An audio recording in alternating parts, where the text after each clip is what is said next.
Shalom Aleichem, this is Rabbi Kovacs. It's the 26th of Elul. We are learning together Mishnah Yomi in chapter 4 of Taanit at Mishnah Hey. It's actually our second to last day learning Taanit, and it'll be in Megillah in a few days.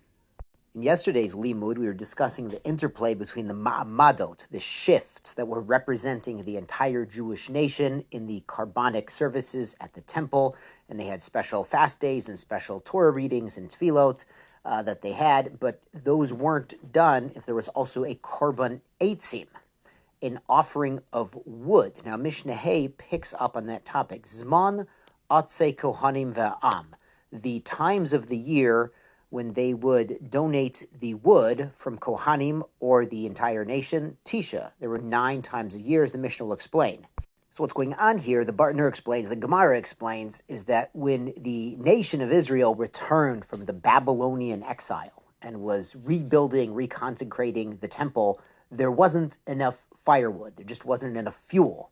And you can have everything you need, but if there's no firewood, nothing happens. Like you could have all the appliances and all the modern trappings, but without electricity, nothing works. So certain people, certain families stepped up and donated their own firewood to get the flame going. You understand, to get the offerings going again in the temple, these families stepped up, and the prophets of that time, of that generation, when the Jews came back to Yerushalayim and restarted the temple service, they instituted that every year these families will have the privilege of donating firewood to the temple and make it a big celebration and a big acknowledgement of the generosity, even if you don't need the firewood right now, but as like remembrance to these families stepping up when we really needed it, we're going to celebrate them on an ongoing basis. So the Mishnah starts to list them. Be'echad ben Nisan, the first day of Nisan. B'nei Arach ben Yehuda, the family of Arach, who's in the tribe of Yehuda. Be'esrim beTammuz, on the 20th of Tammuz. B'nei David ben Yehuda, a man David from the tribe of Yehuda. Be'chamisha be'av, on the 15th of Av. B'nei Parosh ben Yehuda, a family from Parosh. Be'shiva bo, on the 7th day of Av. B'nei Yonadav ben Rechav. Be'asara bo, on the 10th of Av, B'nei Sinoah ben Binyamid, the descendants of Sinah from the tribe of Benjamin. B'chamisha asar bo, on the 15th of Av, B'nei Zotu ben Yehuda ve'imahem. It's not just the family, but imahem kohanim levim v'chomi sheta b'shivto. Anyone who didn't know what their shevet was, uvnei. So the people who weren't sure, they said, well, I think my family donated wood at some point, but I don't know exactly when or exactly what family or exactly what it was. So they would join in on that day. And the Mishnah adds, uvnei gonvei eli, the descendants of the pestle thieves, Pestle, the crushing implement, ubnei kotzitzei ktzius, and the ones who are descended of the fig cutters.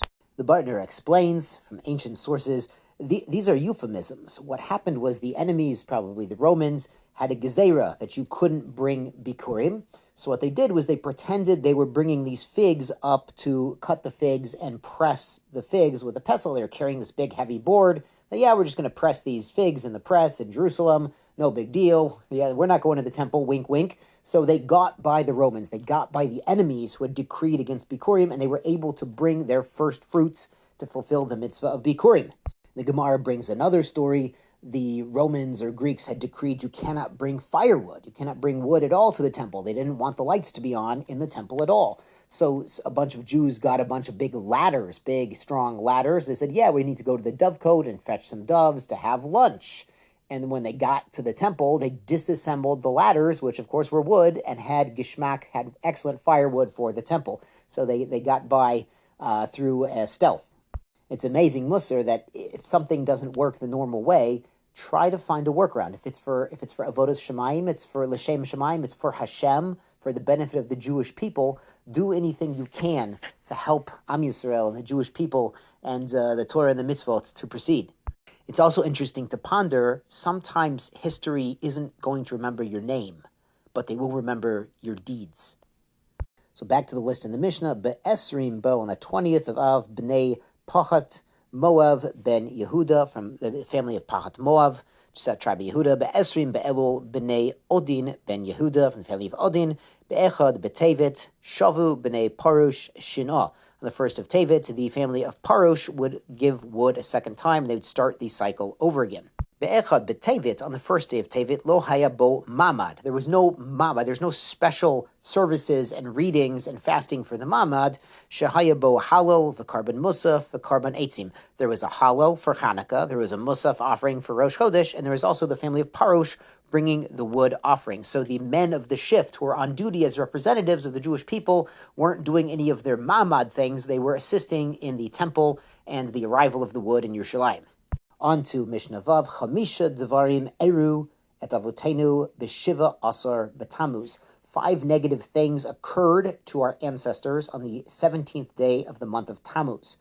Uvachamisha B'Tisha B'Av, and 5 other horrible things on Tisha B'Av. B'Shiva Asar B'Tamuz Nishtabru Chaluchot.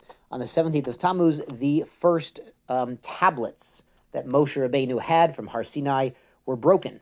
And this was when Moshe came down from Har Sinai and saw the Egel Zahav, the golden calf worship going on, and that many of the Jews didn't prevent the Erev Rav, these converts from Egypt, from participating in Avodah Zarah. They stood by idly, as they say.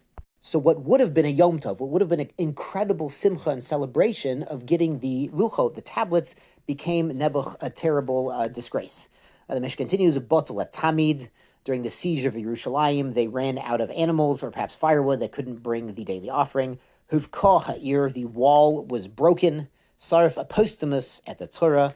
Apostomus, which I think is a Greek name, it was a general at the time, burned a Torah scroll publicly. Hemid Selim Behechol, and he put an Avodah Zarah statue in the temple building. But Tisha B'Av Nebuch Nigzar Alavotenu. Shalo Yikansul Aretz. There was a gezerah because of Lashon Hara, because the Jews were speaking badly about Eretz Yisrael, about the land of Israel. They were complaining and saying it was impossible, saying Hashem can't bring us into the land, which of course is ridiculous. And that was the decree, was about the Lashon Hara, the slander of Eretz Yisrael. There was a gezerah, they could not go in. They were going to be wandering for 40 years in the desert. Harav Bait Bereshona V'Shnia, the first temple and the second temple were destroyed on that day. Nilkadu Beitar. Beitar was a large city, was destroyed after the destruction of the temple. And this was at the end of the Bar Kokhba rebellion against the Romans, about 6 decades after the destruction of the second temple. And many lives were lost, countless Jewish lives were lost. And they also plowed the city. The Romans plowed up Yerushalayim. Famously, they tried to destroy every remnant of the temple. Aru Ade Sodba. It's a pasuk in Tehillim. The Romans tried to destroy everything. They were unable to dislodge the Kotel Maravi, the western wall.